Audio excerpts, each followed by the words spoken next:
L'implosion du sous-marin Titan a fait les gros titres des médias. Depuis ce terrible drame, le réalisateur du film Titanic a tenu à dénoncer les pratiques de la société OceanGate Expeditions qui selon lui sont très douteuses. Le cofondateur de la société s'est défendu auprès d'Insider.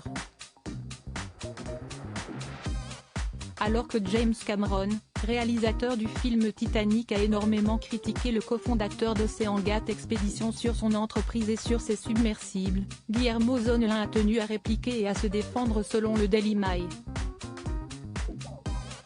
Auprès d'Insider, le cofondateur d'OceanGate a déclaré que le réalisateur était un explorateur des océans très expérimenté et un sous-marinier lui-même, mais il ne sait rien d'OceanGate et de ce genre de choses. Le discours des médias sur le manque de sécurité est basé sur David Lockridge, Will Conan de la Marine Technology Society, James Cameron, qui ne connaît rien à tout cela, et Carl Stanley. 4 personnes, a déclaré M. Zonelin, qui a fondé l'entreprise avec Stockton Rush en 2009. Pour rappel, James Cameron a effectué plus de 30 plongées en eau profonde sur l'épave du Titanic. Il a critiqué OceanGate et son manque de procédures de sécurité pour le sous-marin Titan, qui a disparu le 18 juin, a implosé et tué les 5 membres de son équipage.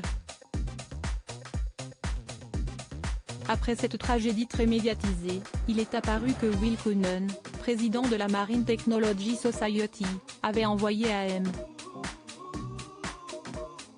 Rush une lettre d'avertissement expliquant comment, selon lui, le PDG trompait le public sur le fait que le Titan répondait aux normes de sécurité de l'industrie. Lockridge a été licencié en tant que directeur des opérations maritimes d'OceanGate après avoir soulevé des préoccupations concernant l'absence de tests non destructifs effectués sur la coque du Titan. L'expert en submersible Stanley s'est également exprimé après la catastrophe, expliquant qu'il était monté à bord du Titan lors d'un voyage d'essai aux Bahamas en 2019 et qu'il s'était inquiété de sa sécurité.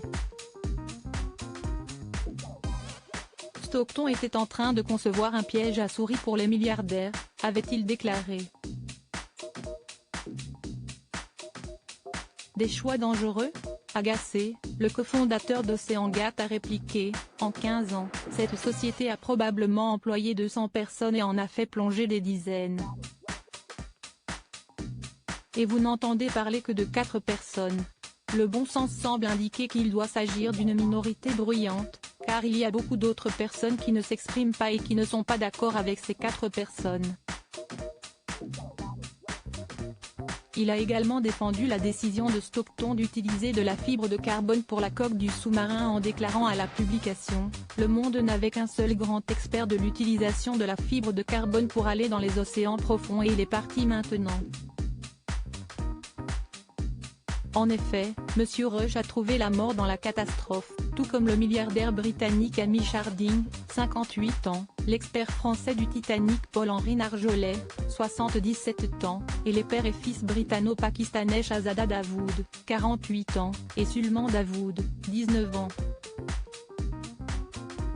En effet, James Cameron avait également critiqué la conception en fibre de carbone du Titan, considérée comme dangereuse par la communauté des explorateurs des fonds marins. Il avait déclaré qu'il y avait plusieurs points de défaillance potentiels dans le submersible Titan, et qu'un système d'alerte avait probablement prévenu les 5 membres de l'équipage qui ont péri peu de temps avant l'implosion du navire. Il a ajouté que la coque s'est brisée en très petits morceaux après l'implosion du Titan, lorsque la coque s'est fracturée sous l'effet de la pression. Un système d'alarme a probablement déclenché une alerte et l'équipage a tenté de remonter dans l'instant qui a précédé l'implosion, a-t-il conclu. Dans une autre interview à Times Radio, Guillermo Zonelin avait déclaré « J'ai participé aux premières phases du programme de développement global, lors de la construction des sous-marins qui ont précédé Titan. Je sais, par expérience, que nous étions extrêmement attachés à la sécurité et que la réduction des risques était un élément clé de la culture de l'entreprise.